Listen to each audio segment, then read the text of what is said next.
Lain nga bahol. Grabe ka labog. Od. Ay kalabog tanan nagalawhat ay buli ko. Od. Oh. Grabe. Katakot. Okay. Kahaba masyadong tulay. Tapos nagaan pa siya, nagahabog. Ito dito 'yon, lusot. Pagdating mo doon sa dulo nito, highway papuntang Valderrama. Pero yung pinanggalingan namin dito, pwede ka maglusot ng Bugnay, pwede ka maglusot ng Valderrama. Pagdating mo doon sa dulo, ayun, ito napaka lapad na ilog. No, nakikita ko lang ito sa mga vlogs ng mga vlogger. Pero ngayon, dito na ako, tumatawid ako. Naglalakad sa isang mahabang tulay na mahigit 1 kilometro siguro ang haba nito. Yun. Grabe. Pagbago ka lang Pagbago ka lang dumaan dito, talagang matatakot ka. Kasi yung tulay naghahabog. Hindi mo alam kung babagsak ba siya o hindi. Lalo't may motor kaming dala yan tinutulak. Hindi daw siya pwedeng sakyan kasi pag tatlo delikado. Kung isa ka naman at sa pilit mong sakyan yung motor mo, meron kang may multa na 500 pagdating mo doon sa dulo. Ito. Doon. Pagdating mo doon, may nagabantay doon. Singilin ka ng multa na 500. Kaya pag dumaan kayo dito, ayan pabahay. Ayan, may pabahay pa. Pag magpunta kayo dito, kailangan itulak nyo lang yung inyong motor, hindi siya pwedeng sakyan. Para sa akin naman, mas maigi na magsakay ako sa motor kaysa maglakad ako. Ayan, haba pa.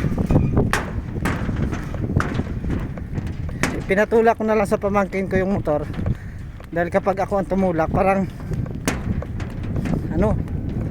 kinakabahan ako. Yan. Tinutulak niya na. Medyo tagilid na yung tulay. Kaya may posibilidad itong babagsak. Mababa lang naman yung mabagsakan mo. Yan mga 3 tao siguro ang patong ang taas.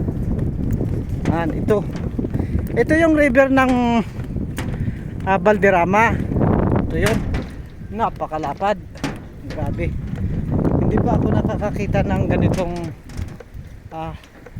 ilog na sobrang lapad talaga. Yan grabe. Yan kabundukan ng Valderrama.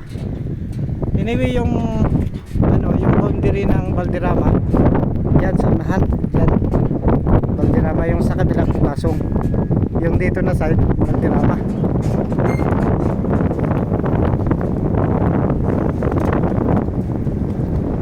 Lalo na pag dito ka sa gitna,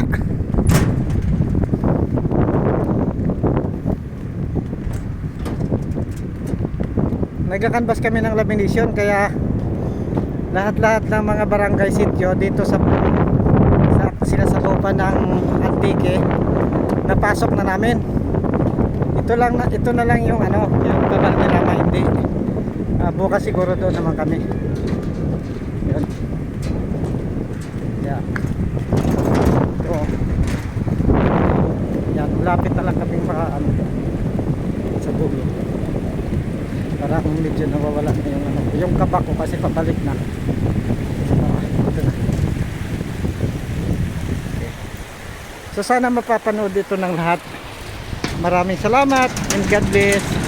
Dito na kami sa dulo, pauwi na kami ng Biliso. Mga bata dito naglalaro ka kapag tumatawid sa tulay, parang tuwang-tuwa pa sila eh.